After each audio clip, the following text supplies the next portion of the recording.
have a vision, think big, ignore the naysayers, work your ass off, and give back and change the world. Because if not us, who? If not now, when? What is the secret to success? And the long version is that I actually always had 5 rules. And everything that I did, I always used those 5 rules, and those 5 rules helped me to become successful in various different areas. And I believe that those rules can be applied to almost anyone and everyone. You don't need to be a bodybuilding champion, you don't need to want to be a governor of California or to be an action hero or anything like that. If you want to excel in whatever you do, those rules are for you. It's that simple. Now I have to tell you right off the top that I always was very intense. As a kid already, I was very intense and I was very hungry. I always wanted to be the best. I always wanted to be number one. I always wanted to get to the top. I never believed in just getting by. Now, I have nothing against people that just want to get by, because I think there are many roads to happiness, but I think that we all here like to be successful and we are driven. So that's why those rules apply to you. So my first rule is find your vision and follow it. You see, I think it's the most important thing that we have a very clear vision of where we go. A goal, where do we go? Because you can have the best ship in the world. You can have the best cruise liner, but if the captain does not know where to go, that ship will drift around the world and out there at sea and will never end up anywhere. And this is exactly the way it is in real life. If you don't have a goal, if you don't have a vision, you just drift around and you're not going to be happy. This is why it is so important to have that vision. Now, I created that vision in Austria because I grew up after the Second World War. Austria, right along with Germany, lost the Second World War, thank God. And the problem was that everyone was so depressed because they lost the war that there was alcoholism everywhere. There was, of course, depression. There was a terrible economic situation. There was famine. There was starvation and all of those things. And also it was kind of a little place and narrow. I felt kind of, I wanted to get out of there. I wanted to escape. And I couldn't see myself really to work there and to stay there, to work in a factory or to work on a farm, or to even to follow my father's footsteps and to become a police officer. I couldn't see that either. As a matter of fact, that's what my parents wanted me to do. They wanted me to become a police officer and to marry a girl by the name of Heidi and to have a bunch of children and to run around like the Von Trapp family in The Sound of Music. But that's not what I saw. This was the vision of my parents, but not mine. And luckily, one day in school, I watched a documentary about America. And I found myself, I knew exactly that is where I wanted to end up. I wanted to be in America. Everything that I saw in the documentary, I just loved. Everything was so big. I remember the tall skyscrapers, the monstrous bridges, the giant freeways filled with beautiful cars, the huge jetliners, movie stars, Muscle Beach, and all of those things. I could not wait to get there.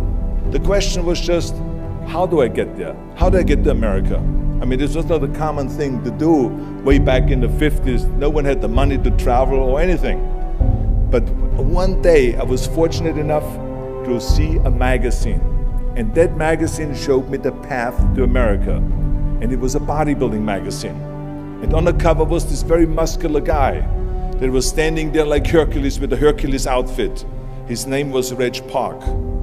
This Reg Park was on that cover, and I remember the cover said, Mr. Universe becomes Hercules star. I read the article as fast as I could, learning about how he grew up in Leeds in England, poor, and how he trained 5 hours a day, every single day, and trained and trained and trained and lifted weights, and then he finally became Mr. Great Britain. And then he became Mr. Universe. And then he won a second Mr. Universe title and a third Mr. Universe title, and then all of a sudden he landed in Rome in Cinecittà doing Hercules movies. And there he made millions of dollars, and this money he took and bought himself a gymnasium chain in South Africa, and he became a successful gymnasium owner. And as I read, I became more and more certain about my own future. As I read this story, I was so excited, so interested. I knew exactly that I wanted to become another Reg Park. I know he laid out the blueprint for my life, basically. I could see myself, I could visualize myself clearly to be a champion on that same stage where he won the Mr. Universe, and then to move to America, then get into movies, and then become rich and famous.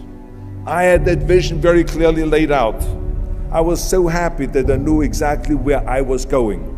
From that moment on, everything that I did, no matter how hard I had to work or how much I had to struggle, it didn't matter. It was a wonderful joyride because I knew what the purpose was and I found my passion. The simple truth is, if you don't have a vision, if you don't have a goal, if you don't see your future laid out in front of you, you're just floating around without a purpose.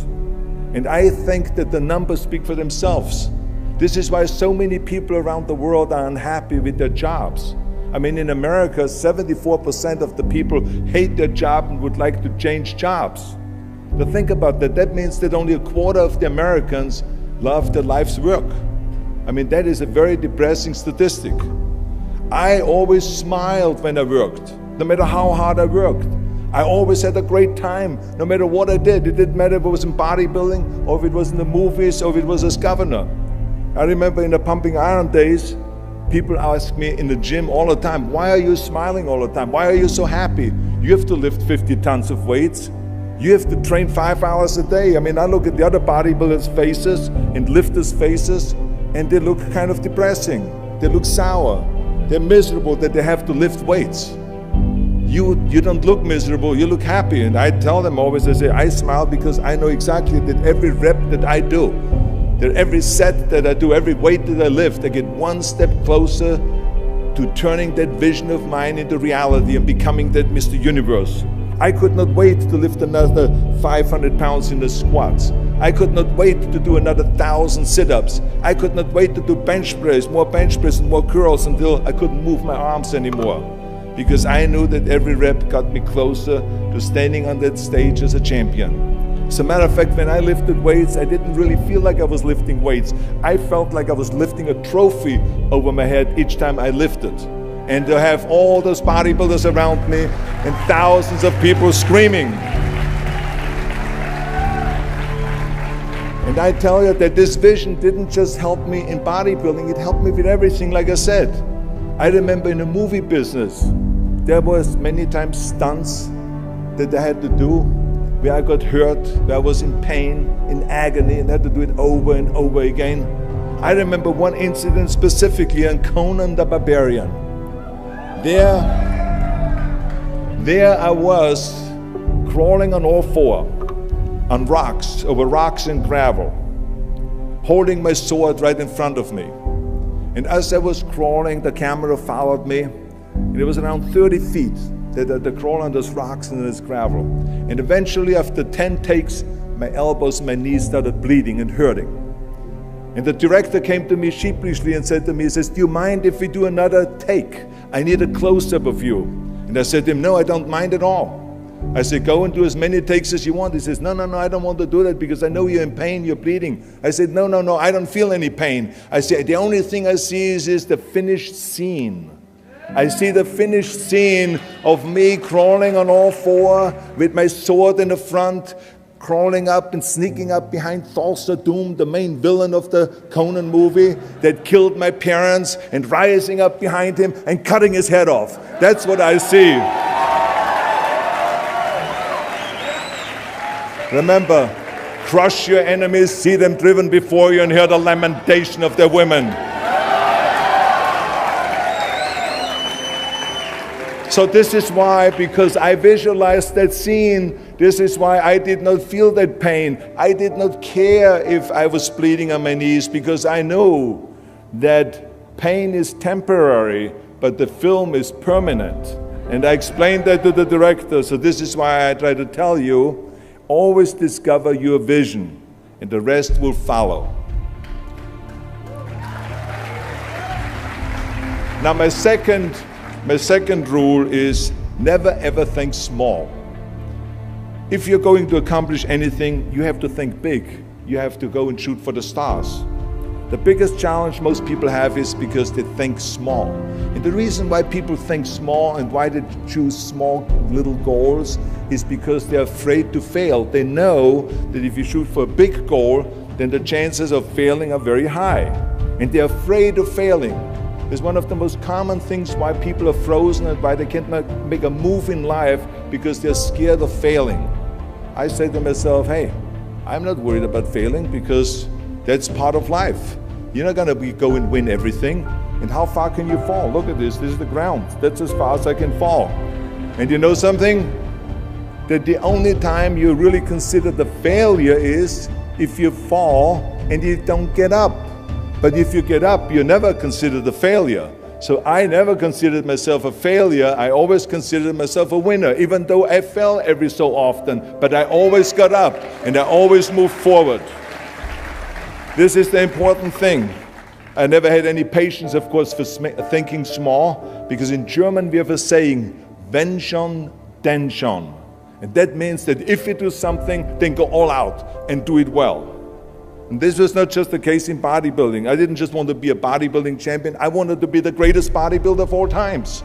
I wanted to have the most muscle, the most muscle of all times, the most definition. I wanted to win the most trophies, the most world championship titles. I just wanted to be the best. And the same is also in movies. I didn't just think about being in movies. No, I wanted to be a movie star. I wanted to have above the title billing. I wanted to become the highest paid entertainer. I basically wanted to be another John Wayne. What's wrong with that? And then the same is in politics. I didn't just want to go and be in politics and enter a race for city council. I mean, let's be honest, does that sound right, Schwarzenegger? City council? No, come on. Not even Schwarzenegger and mayor, no. It had to be Schwarzenegger running for governor, but not just any governor, but governor of the greatest state in the United States, of California. That was the important thing. I'll give you an example of thinking big. When I became governor, I wanted to rebuild California's ancient infrastructure. You see, America has been living off infrastructure that was built in the 50s and 60s, and it drives me absolutely insane that America hasn't started rebuilding that infrastructure. I mean, we haven't invested in new roads or in new transit, or in schools, or in energy, or anything like that for decades. The number of cars that we have now in America are 4 times as many as we had in the 60s. So therefore, we should be having 4 times as many freeways, 4 times as many tunnels, 4 times as many bridges and all this. But we don't. So this is why I wanted to get our act together and do the upgrading, least in California. So when I talk about infrastructure, I didn't really want to just fix roads and fix and close some holes on the roads. I wanted to build massive freeways on top of freeways. I wanted to build the first high-speed rail in the United States. I wanted to build more bridges and more tunnels, more on-ramps and off-ramps. I wanted to see literally cranes everywhere. Well, there was no excuse for Californians to get stuck in traffic, and there was no excuse really to send your kids in overcrowded classrooms and schools, and there was also no excuse that Los Angeles has a 100-year-old sewage system. That's shitty, I think. At first, of course, some of the legislators looked at me like I was absolutely insane when I told them this vision. They were willing to spend maybe $5 billion, which of course is petty cash in compared to what my vision was. But so some politicians, of course, had a hard time to see the big picture because they didn't really ever travel outside California. So they haven't really seen big infrastructure. They haven't really seen big infrastructure all over the United States, or maybe in Asia, in China, or in Korea, or in Brazil, or in European countries, or here in Australia maybe. So they haven't seen that. And then, of course, there are other politicians that simply don't have a vision of the future past the next election, which is a common problem politicians have all over the world. So it was my job as governor to motivate them and to take them and to see the traffic jams in Los Angeles and to see the overcrowded classrooms and to see all the problems that we have. And I kept pushing and pushing, and I pumped them up enough that eventually they saw the big picture. And eventually Democrats and Republicans came together, and we invested $60 billion to rebuild California's infrastructure, the biggest investment of our state in 50 years. So that's what we did, because we had a big vision and everyone bought in on this big vision. So remember, never think small, think big. My third rule is ignore the naysayers. I think it is natural that when you have a big vision and big dreams and you have big goals, that people are going to say around you, I don't think it can be done. I think it's impossible, or no. I tell you, I heard this all the time, but I want to tell you, don't ever let them stop you from dreaming and from shooting for the big goal. Because eliminate just simply those words, no, impossible, and it can't be done. I mean, in each one of my careers, when someone said it's impossible, I heard it's possible. When someone said it can't be done, I heard it can be done. And when someone said no, then I heard loud and clear, yes. So this is what I believed in. I am a big believer of what Nelson Mandela said. He said it always seems to be impossible and still someone does it. And that's exactly what it is. And I wanted to be that one that does it. I wanted to break the new records, and I wanted to do something that no one else has ever done. So I think that's what you need to do. Don't ever be worried about that someone hasn't done it. Just think about how many times my career would have stopped. My career would have ended if I would have listened to the naysayers. I mean, it started right away when I was 15 years old and I became a bodybuilder. Right after the top, when I said, I want to be a world champion in bodybuilding, I want to be Mr. Universe. They immediately said, are you crazy? You're in Austria. In Austria, you can become a ski champion or a bicycle champion or something like that, but bodybuilding is an American sport. Forget about it, that's nuts. Then when I wanted to move to America, they said again, it's impossible. You will never be able to do that. You have no money, you're all by yourself. And then when I wanted to go into show business, after I won 13 world championship titles in bodybuilding, I said, I want to be like Reg Park. I want to be a Hercules. I want to get into movies. Well, I tell you, when I met those agents and managers and studio executives, their reaction was, oh, Arnold, that is so funny. You want to be what, a leading man? Oh, come on. I mean, look, first of all, let's start with your body. Look at your body. I mean, you're overdeveloped. You're gigantic. You're like a monster. Are you kidding me? Do you know what the new thing, the new trend is? It's little guys like Dustin Hoffman, Al Pacino, Woody Allen. Those are the new sex symbols. Don't you get it? And then your accent, oh, it gives me the chills just listening to your German bullshit. Come on now. I mean, oh God, I mean, it's like, it's scary when you talk. It's unbelievable. I mean, have you ever, Arnold, I mean, be serious, have you ever seen an international movie star with a German accent? It doesn't happen. Forget about that. And then your name, what is it, Schwarzen, Schnitzel or something like that? Yeah, I can see that name already up there on the billboard. Yes, and people are going to storm the theater and the movie houses because Schwarzen Schnitzel is starring in the movie. Oh yeah, I can see that already. So that's what they said. They said to me, it says, look, forget about it, you're a nice guy. I mean, you're a bodybuilding champion, why don't you open a gymnasium or a health food store or something like that? We can help you with that, and then we get you on the side some little parts, like maybe playing a bouncer. I mean, with your body, perfect, or maybe a wrestler. Oh, I have a good idea with your accent, a Nazi officer. Now that's really great for you.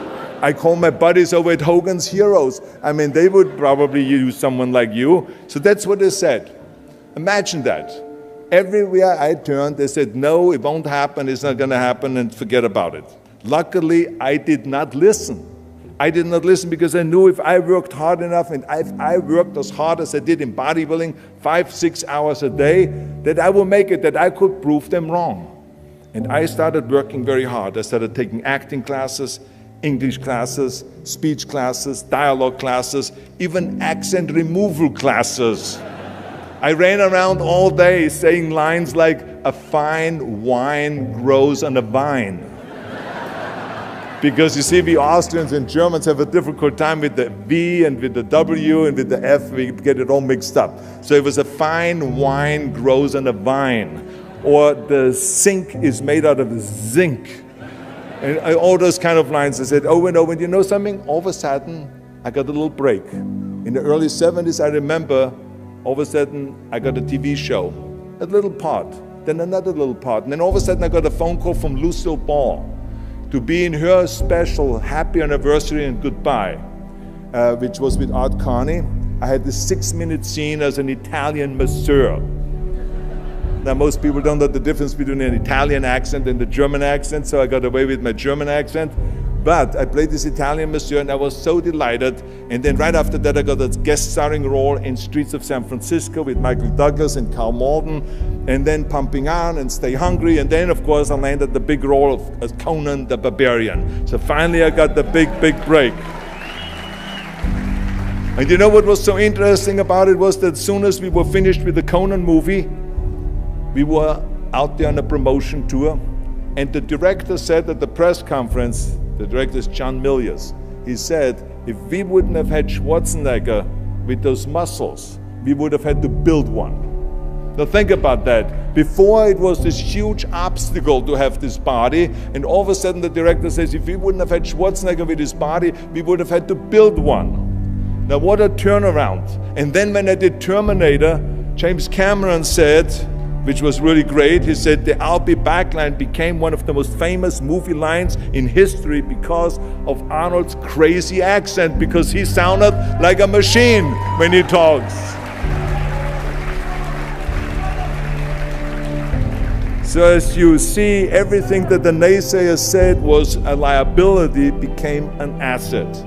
And the same was also in my political career. When I ran for governor, they immediately said, I shouldn't do it, it is a big mistake, it won't happen, I will lose, and all of those kind of things. And the rest, of course, is history. The bottom line is, if I would have listened to the naysayers, my career would have ended when I was 15 years old. I would be still yodeling in Austria, in the Alps, and I would not be talking here today to you. And the reason why I'm here today and talking to you is because I did not listen to you can't, or it's impossible, or no.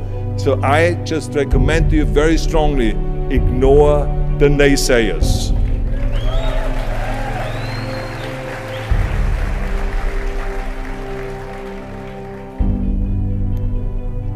My fourth rule is work your ass off.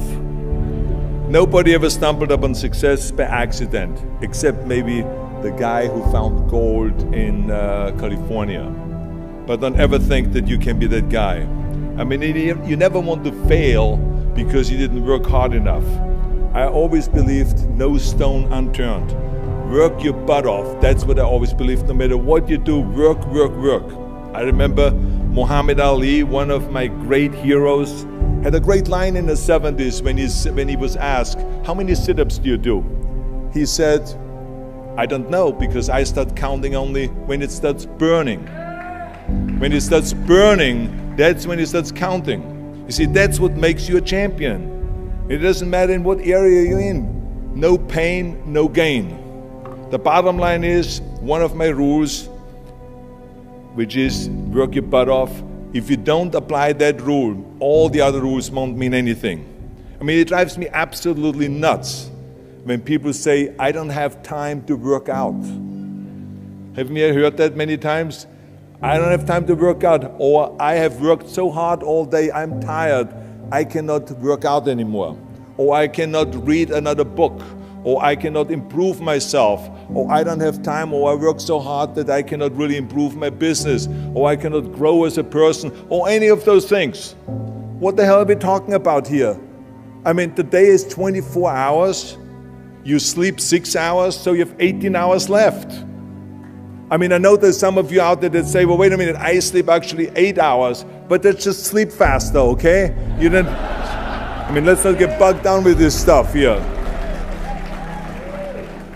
Listen, when I came to the United States, I remember that I trained 5 hours a day, every day, and I was managing a construction business, and I was a bricklayer, and I went to college also, and I took acting classes from 8 o'clock at night to 12 o'clock midnight.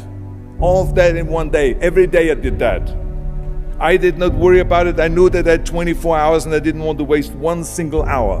Because I believe of what Ted Turner said, who is one of the great entrepreneurs who started CNN and so on. He said, early to bed, early to rise.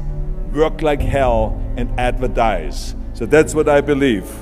Just remember, you can't climb that ladder of success with your hands in your pockets. You must work your ass off. It's that simple. And my fifth and last rule is, don't just take, give something back. Leave your mark on the world. I believe that we all have an obligation to do something for our community, something for our state, something for our country. We must serve a cause that is greater than ourselves, because we all know that in the end we will be judged not by how much we made, but by how much we give.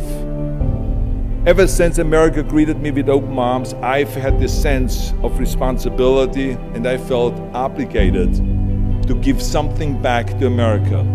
Because I know that everything that I have accomplished is because of America.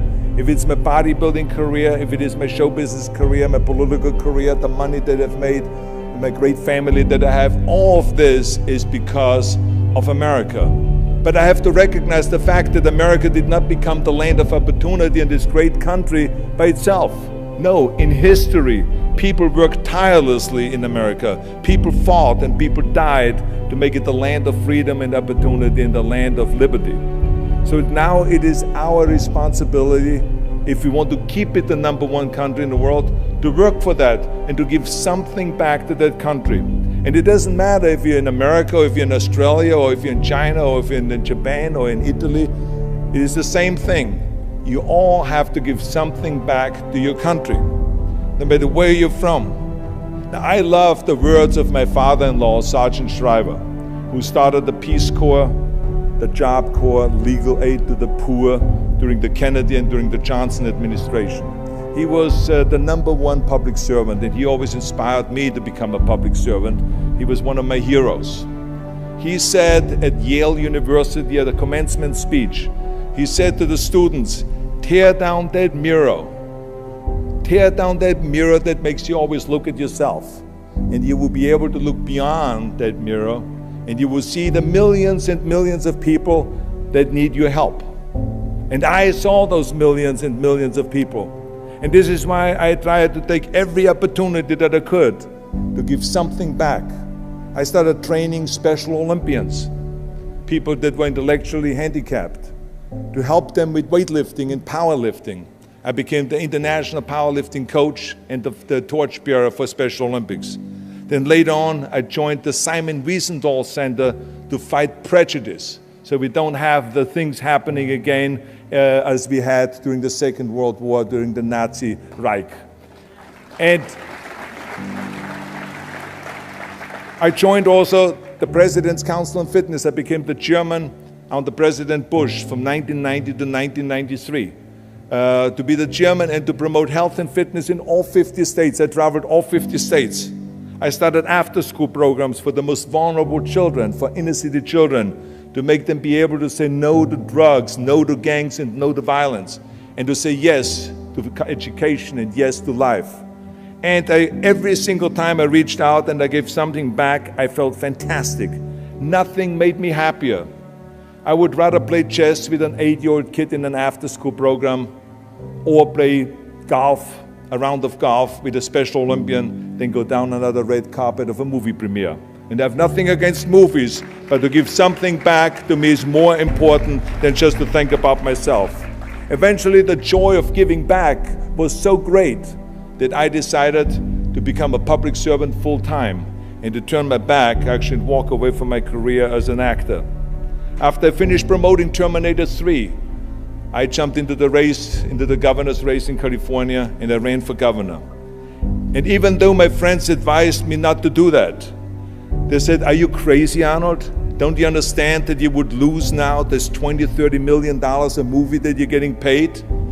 And they will only pay you $178,000 as governor a year?"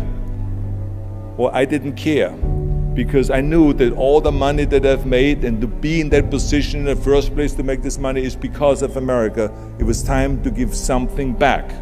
So I became governor, and I didn't even take the $178,000. I gave it back to the taxpayers because it was petty cash. It's the last thing I needed. And I can tell you that those 7 years were the most exciting and the most rewarding and the most gratifying years of my life. To work all day long, to solve problems and to serve the people was absolutely heaven. It was the best job I've ever had, but I also knew that eventually it's going to come to an end. And after 2 terms, it did come to an end. But when it came to an end, the one thing that didn't come to an end and was not finished was my desire to be a public servant and to serve the people. And this is why I continued to work for Special Olympics. That's why I continued to work on fighting my fitness crusade and traveling around the world to promote health and fitness. And this is why I continue to support after-school programs, and we even started the Schwarzenegger Institute at the University of Southern California to continue to inspire students and leaders around the world to find solutions to complicated issues and to give back and to make the world a better place. So thank you. But I tell you, that I was very fortunate that I had great heroes. I had great heroes that I could look up to, and I mentioned 2 of them, Muhammad Ali and Sergeant Shriver, my father-in-law. But there's other great heroes like Gorbachev, Reagan, Mandela, great leaders like Mother Teresa, Chancellor Kohl, and Churchill, and the list goes on and on. I mean, those people had such an impact on the world. Single-handedly, they've changed the world. I mean, if you think about just Gorbachev, I mean, this man, every time I meet him, I'm in awe. I mean, he grew up under communism and he rose from the bottom of the ranks straight up to the top. He became president of the Soviet Union, one of the most powerful people in the world. And he was the leader of the Communist Party. And when he was in the top position, he realized that the system was broken. Now, what do you do when you're the top leader of the Communist Party and you realize that the system, that communism doesn't work? Well, you know what he did? He dismantled communism. Think about the courage that takes. I mean, the guts that it takes to do that. Think about that Gorbachev completely transformed his country with glasnost to give his people for the first time freedom. And then through perestroika, by reforming Russia's economy. He didn't wait for the next president. He didn't complain. He simply said, if not me, who? And if not now, when? So I feel very strongly all of us need to have and embrace that kind of a spirit. We all can create change, whether it is in our neighborhood or in our local schools or in our country. It can be big, but it can also be as little as just going to a school kid that has problems reading and teaching that kids how to read or how to do math. We don't have to just work on me. We should also work on we. Not just me, but also we. Remember that. To lead a truly full life, you must give back. You must leave the world a better place than you found it. Because the bottom line is, it is up to us. I mean, those rules that I've given you are important rules, but giving back is one of the most important rules. I guarantee you that if you follow all of those rules, you will have many victories to celebrate. And you will leave, your work, and you will have extraordinary kind of a record, and you will leave a legacy behind that you can be proud of. So I want you to remember those rules. Have a vision. Think big. Ignore the naysayers. Work your ass off and give back and change the world. Because if not us, who? If not now, when?